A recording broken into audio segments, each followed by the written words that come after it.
Ashama zarjirtu hordoftoota kabajamtoota sanyimootii nageessanii zorra galta Rabbii akkamiin isiniin jaa hordoftoota kiyya.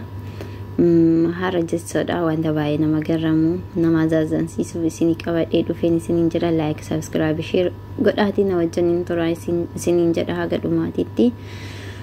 Mata dureen kiyyallee jechuudha akkuma jechuudha profaayilii irratti argitanii Sumayyaanii Razaa sodaachiste yookiin dammoo waan nama boochisuutti gootee micayyuu sodaachiste Saidoodhaan adda baaste jechuudha.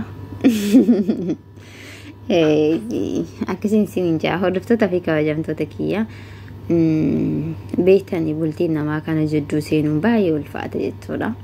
Bultiin namaa jechuun akka nama jechuudha lubbuu namaa jidduu seeniiti jechuudha. Bultii jechuun lubbuu namaati.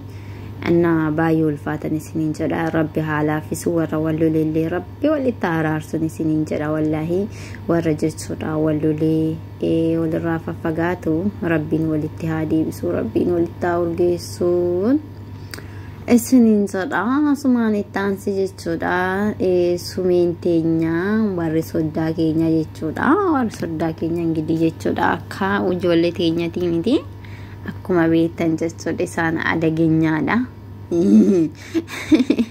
Akka ijoollee Oromoo kana gara laafessaa yookiin dammoo jechuudha injiraa miti. Miskiina miti. Miskiinannaan isin Oromoon jechuudha garaa laafti. Tonkolii baay'ee hin dandeessu. Hagasmara tonkolanyaa miti jechuudha Oromoon beektanii. Warri soddaa keenya kun garuu afaanuma sitti tolanii qileesi buusan jechuudha.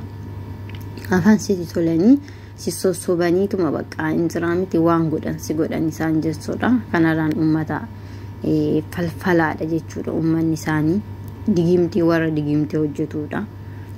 Waan hedduu namatti dalaganiin isiniin jedha. Kabaajno ingidii jechuudha tonkolaa warruma wannuma san keessaa bahaa kuni kaadhosaan qabuun isiniin jedha.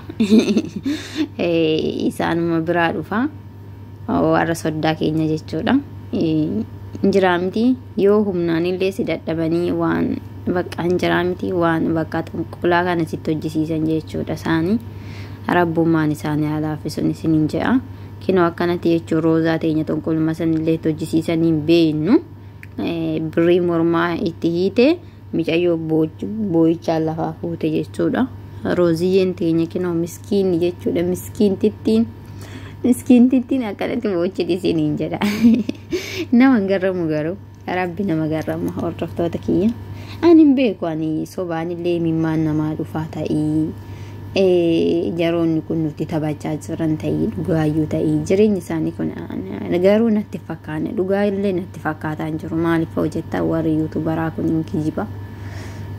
Kijibni isaanii dammoo waggaa lamaaf deema natti fakkaata yoo ammoo waggaa caalee jira. Hin beeku Rabbi. Hin beeku kaa kijibni illee ijoollee haganuma mara fagaataare haganuma hunda fagaatallee natti fakkaatu. Garuu baay'ee ulfaata maraaf hojjechuudha Rabbi walitti isaan haa deebisu jedheetuma yaadaani. Intaloon osoo yoo akkana ka jaalatu taate Saidillee jechuudha yoo dhugaa ka wal lolan taate anamallee inama nu beektan hordoftoota kiyya.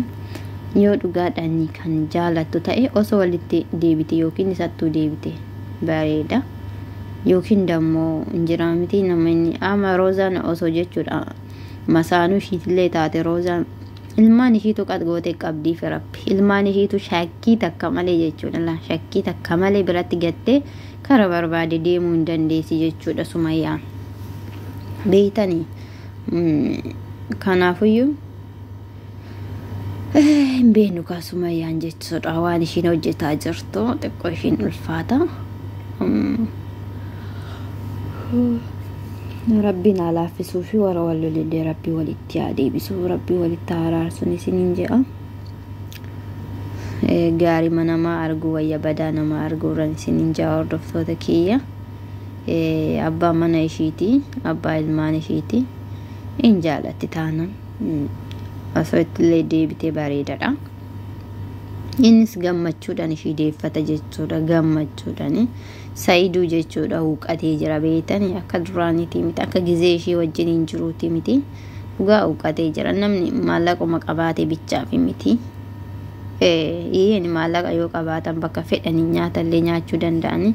Wanti nama huqqisu garuu nyaata bichaallee miti yaadatu jira. Waa hedduu jira jechuudha. Namni gizee mana ofii jiruu fi gizee manaa bahee jiru tokko miti. Rabbi. Ayyuuleen ayyuuni akkuma isin beektan ibiddarra qabdi ishiin. Ishiin illee ibiddarra qabdee afarsiteetuma. Biraa kuttiin isiniin jaa hordoftoota kiyya. Maraafuu Rabbiin isaaniif haa laaffisu. Baay'ee ulfaata jechuudha. Inna akkasiin isiniin jedha. Rooziyee teenya illee du'aa godhaafi jechuudha. Saidoodhaan amma dhuftee sittiin heerumu jetteeni. Yookiin sittiin heerummaa abbaa mana kiyyaatti hammachuu maal godhu akkas godhu akkana godhu. Sanoo sonni kaan hiratiin jechuudha. Sonni kaan hiratiin ilma dhiira tokko haajinabii tokko harkaan qabachuun hin ta'u. Sejjammar jechuudha. Maalumatu deemaa jira zabani akkamiti. Yaa Rabbi deegii liqii yaa Rabbati nu baasi. Hordoftoota koo maalidha maaluma dhufa jira. Talli islaamaa takka jechuudha. Ilma dhiiraa tokko itti rarra'aa turte jechuudha. Hammataa turte jala seenaa turte maal jechaa turte viidiyoo irratti abbaa mana kiyyaa jechaa turte. Osoo nikaan irra hin jiraatin jechuudha. Akkana ta'uun sirrii miti. Haraam jedhama jechuudha. Beetanii haraama jechuudha kuni. Wal keessa lallaaqatuun osoo nikaa hin qabaatiin isin jaa hordoftoota kiyya. Obboleessa shiitii miti yookiin eessuma shiitii miti yookiin wannoo shiitii miti jechuudha. Beetanii osoo fira shiitii miti. Osoo fira shiitii illee ta'aa ta'u. Garuu namni alaa kun nama alaa baadaa tokko nama ishii fuudhuu danda'u tokkotti akkas ta'uun sirrii miti. Akkuma ta'anittuu ta'anii amma ammoo sittiin heerumu jettiin jechuudha. Sumayyaa waan ishiin goote hin beeknu. Wayne balaacha. Dubbiin tun barqaan akkanumatti hin dhufne. Wayne balaacha. Gudukkoonu. Rabbiin haa laaffisu hundaafiyyuu. Inna akkasiin isiniin jaa hordoftoota kiyya. Garuu wanti kun diraamallee natti fakkaata. Garuu wanti waggaa meeqaaf deemaa jiru kun immoo diraamalleen soballeen jechuun baay'ee ulfaata. Hin beeknu Rabbii fi isaantu walitti beekan isiniin jedhaani. Hordoftoota kiyya. Waggaa tokko muluu walirra haasa'aa turanii ajandaa wal godhatanii jechuudha. Haa ta'u kaa. Sumeentiin illee Saidon duruma badee bar. Hin badee bar Saidon dhugaa hin badee. Saidon badee dhugaa. Karaa gadhiisee bar duruma karaa gadhiisee jechuudha. Gaafa warra soddaa keenya dhaqu karaa gadhiisee jechuudha. Ni gadhiise karaa beektanii. Innaa wayne balaacha.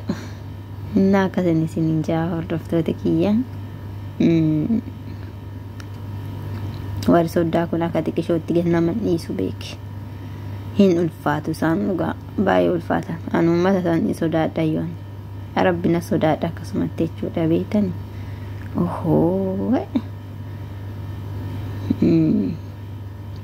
Isaan bakka hin jiraan miti humnaan illee siin danda'an taanaan waanuma biraati sitti fidanii jechuudha. Inna akkasan isiniin jedha. Asumaan itti aansee dammoo waa'ee raacheetiin xiqqoo dubbachuu barbaada. Hordoftoota kiyya mucaan jechuudha. Fuulli isaa argamee hin beekne sheexaana ta'e daabiloosiin ta'e booda inni bahiyyuu hin beekamne jookar moo jookii jedhamtu sun jechuudha beektanii raacheen ajjeessa jettee taasofte. Jechiin ajjeesna jettu tuni jechuma xiqqishoo miti. Dhugaa jechi tuni beektanii hordoftoota kiyya Haacaaluu jechuudha. Hin ajjeesna hangamuun turu Haacaaluu hin ajjeesna jedhanii aaddataniituma ajjeesanii jechuudha. Beektanii baay'ee ulfaatan. Baay'ee tokko ulfaata jechuudha. Jecha kana jettu tuni jecha xiqqishoo miti. Jecha akkasumatti dhiisaniituma bira darbanii miti jechuudha. Haato yooni maanya faanti jechuudha yoo ka beektan taate yooni maali miti yoonaasiin maalumaan jiraanii yaa Rabbii daabiloosiin jechuudha. Daabiloosii lammataa. Daabiloosii addunyaa kanarratti isa lammataati inni jechuudha. akkasumatti Haacaaluu jechuudha. Haacaaluu nurraa ajjeesanii Haacaaluu namni hin jaalanne hin jira jedhee yaaduani nama hundatuyyuu jaalatanii garuu jechuun ija Oromoo jechuudha. Ija Oromoo akkasitti nurraa ajjeesanii sababii isaatiin Jawaar faanti hidhamanii waggaa meeqaman hidhaa keessa turan jechuudha. Jawaariin jechuudha akkasitti waan bokkisu sun jechuudha dhugaa Rabbii manidhaa keessatti galchanii jechuudha. Manidhaa jechuudha waan qalbii miti jarana bultii takka keessa buluun baay'ee ulfaata jechuudha. Mana hidhaa guyyaa takka keessa buluun isaan garuu jechuudha achi teechisanii waggaa meeqa achi teechisanii jechuudha. Jawaar achitti jechuudha nurraa ajjeesuudha maalumatti tafee xiqquma malee osoo gammaa teechisanii ajjeesaniyyuu inna kan hundi raawwate sababii Haacaaluun du'eeni. Haacaaluun illee jechuudha akkasitti qaxalee Oromoodha jechuudha. Ija Oromoo jechuudha hin dhabne ammallee jechuudha. Ammallee jaroonni kun jechuudha beekanii ofii isaaniitii dhufanii Oromoo hin tuqan.